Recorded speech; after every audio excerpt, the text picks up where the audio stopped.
Open man is Beverly in the corner, and he can't miss it. Oh, good play by Damian Jones. Give him the 14. Logo three for LeBron.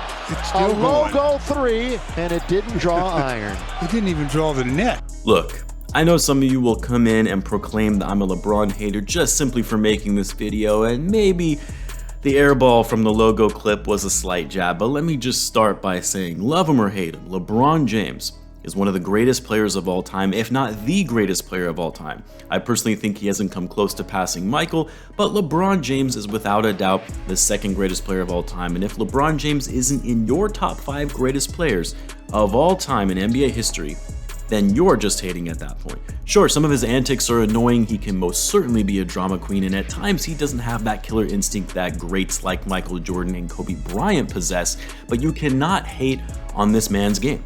For damn near 20 years, the man has been playing at an absolutely elite level and continues to do so into his late 30s. And every year for the past 5 years, analysts, fans, the media have said, this is going to be the year where LeBron starts to decline. I mean, it has to happen sometime, right? And yet every year they get proven wrong, as LeBron James is still without a doubt a top 5 player in the league. That is, until now.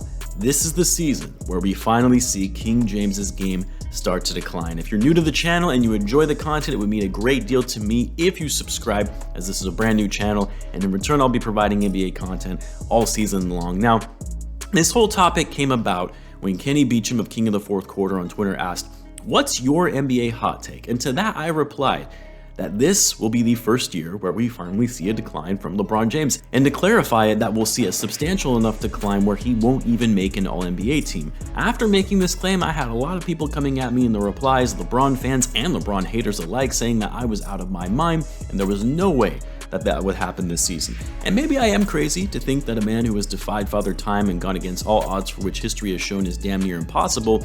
Remember, it's still a hot take. Why make a hot take if it's simply an obvious statement? But despite it being a hot take, let me explain why I believe this will be the season where we start to see the decline of LeBron James, and it starts with a little history. Now, over the course of the NBA's 75-year history, the most regular season games played by any player was Robert Parrish, who had a 21-year career tallying 1,611 games. And the player that played the most seasons in the NBA was Vince Carter, who played 22 years in the league spanning from 1998 to 2020, and he played 1,541 games. You've had other players with long, extensive careers like John Stockton and Karl Malone to Dirk Nowitzki and Kevin Garnett, all of which have played over 1,400 games, and LeBron James at the time of this recording currently is 15th among all players in NBA history in terms of games played at 1,370. But while games played is important when determining a player's mileage that they have over the course of their career, what's more significant in terms of the wear and tear on their bodies is minutes played. And while LeBron is 15th among all NBA players in games played, he is 3rd on the list in minutes played in NBA history, having amassed 52,249 minutes played over the course of his career in just regular season games. Only Kareem Abdul-Jabbar and Karl Malone, who had 20 and 19-year careers respectively, have played more minutes on the court than LeBron James. But what's even more significant is when you look at the total number of games and minutes played when you factor in the postseason. You see, LeBron James has gone to the NBA Finals 10 times over the course of his 20-year NBA career. And when you factor in games and minutes played over the course of one's career, the only player to have more games and minutes under his belt is Kareem Abdul-Jabbar. It's also worth noting that LeBron has played in more postseason games and minutes than any other player in NBA history, making it a total of 1,636 career basketball games played and 63,284 minutes of time spent on the court. That's over 1,000 hours of professional, hard-nosed, playing at the highest level game of basketball over the course of his career, and yet he still continues to play at a high level, even if the team is more or less playing like trash right now.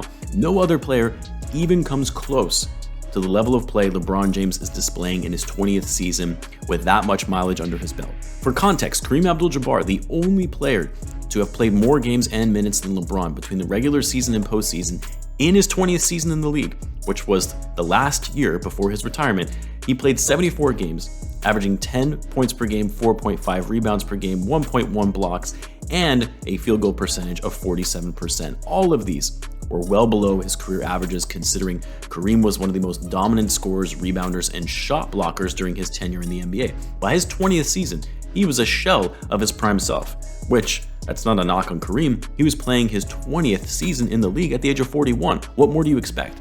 The fact that Kareem, who is also one of the greatest players to ever play the game of basketball, played and started in 74 games at the age of 41 is incredible alone.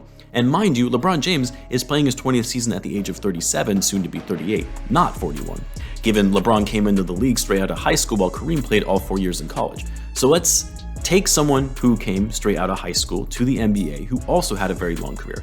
Kevin Garnett, who played 21 years in the league starting at the age of 19. In his final season in the NBA, he played 38 games, averaging 3.2 points per game, 3.9 rebounds on 14 minutes of play.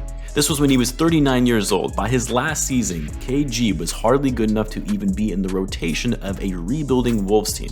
Vince Carter, a stellar career with insane athleticism and gifted scoring ability, playing on multiple teams, playing more seasons than any other player before him. In his final season at the age of 43, he averaged 5 points per game, shooting just 35% from the field and only playing 14 minutes per game. Or what about John Stockton, Karl Malone, Dirk Nowitzki, Tim Duncan, Jason Kidd, all players who had fallen off from their height of their primes by the time they had reached their 20th season, or by the age of 38, which is where LeBron is at right now, in his 20th season, year 38. Not a single player, with the exception of Karl Malone and Kareem Abdul-Jabbar, was putting up all-star level seasons and averaging over 20 points per game by the time they reached 38. And by the time they were both 39, both of those players dropped off dramatically. Or think about a guy like the late Kobe Bryant, who also entered the league after high school. He was always seen as the epitome of longevity and elite level for so many seasons. By the time he reached the age of 35, he started suffering from injuries that were keeping him out of the lineup. And when he was on the court between the ages of 35 and 37, he was not even close to the Kobe Bryant we once knew. Not as efficient, not as quick, not as strong on defense, and Kobe ultimately retired at the age of 37, averaging 17 points per game on 35% shooting in his last year. A far cry from his usual 30-plus points on over 45% shooting at the height of his prime. Okay, but where am I going with all this? You see, the human body is not fit and designed to always remain in peak shape. We grow as children, we reach our peak years in our 20s and into our 30s, and then slowly we all start to decline physically. Our muscles and bones become weaker, our organs begin to slowly deteriorate. It's a natural part of life. Every human being goes through it. In fact, according to an article from Training Peaks, multiple studies indicate that declines in athletes' performance start at the age of 35 in terms of physical mobility, stamina, and endurance, and overall agility, with an approximate 10% decline every year from the ages of 35 to 45. Now, the study, of course, doesn't always factor in lifestyle, motivation, and injuries, and I think we can all agree LeBron James is an exception to this rule and would be an outlier in this study, given he spends millions of dollars perfecting his body, that he remains in peak shape, is also more motivated than most other players simply because he's chasing greatness to be the GOAT, and of course passing Kareem on the all-time scoring list. And it also helps when you play with such a high level IQ that you're able to adapt aspects of your game that enable you to still perform at a high level even if your body is starting to fail you in certain aspects. So yes, LeBron James is an exception, as by now, soon to become 38 years old in his 20th season, you should start to see a decline in his play. And although we've seen minor declines in his performance, most will agree he is no longer the best player in the NBA, but last season, he was still arguably a top 5 player in the NBA, averaging over 30 points per game, 8 rebounds and 6 assists, and made his 18th All-NBA team and 18th All-Star selection. It's still insane to me that LeBron James has been a top 5 player in the NBA for near 17 to 18 consecutive seasons. That will likely never happen again in basketball. As great as Michael Jordan was, and in my opinion is no question still the greatest player of all time, even he was not able to sustain that level of play over the course of his career. And even when he did come back for the second time to play his final 2 seasons with the Wizards, he did not play at the same level we are witnessing from LeBron. And Michael also had 2 breaks where he stepped away from the game. That's what makes LeBron James' career so insane, is that he has defied all history and statistics for what you would expect from a player as they start to age. But despite all of this, despite the fact that every season people think we're going to see a decline from LeBron James and it never happens, this is the season where he finally starts to see the decline, simply due to the fact that history has shown that even for the best and most long-standing athletes with insane longevity, it was either their 20th season in the league or at the age of 38 where you saw their performance start to dip. LeBron James is at that mark right now, and with more games and minutes played regular season and postseason than anyone in NBA history with the exception of Kareem, and the fact that peak performance declines by average of 10% every year after the age of 35. On top of that, as studies on athletes' performance suggest, declines with age don't necessarily factor in motivation level. I believe LeBron's motivation for the season will really just be focused on passing Kareem on the all-time scoring list, which he will likely achieve by midseason barring any injuries. And after that, then what? It would be different if LeBron was going to be competing for a title. But I can almost guarantee you the Lakers are not a title contending team. They are a play-in team at best. And aside from that, it's staying enough in shape and keeping his game going so he can play with his son when he's eligible for the draft in 2024. All of this, the mileage, his age, the motivation level, that is why this is going to be the year where we see a drop-off from LeBron James. Now, I want to be clear, because me saying that we're going to see a decline from LeBron or a drop-off does not mean I think he's all of a sudden going to be trash or sitting on the bench for most of the season. No, far from it. I do still think he's going to be an all-star. I do still think he's going to be one of the better players in the league.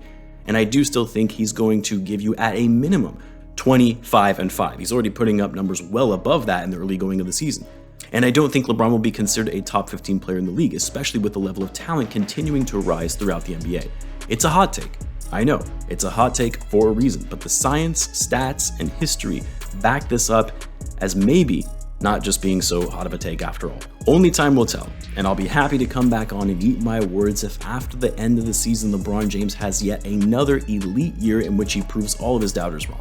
Let me know what you guys think. Do you agree or disagree? Let me know in the comments, and I will see you in the next one.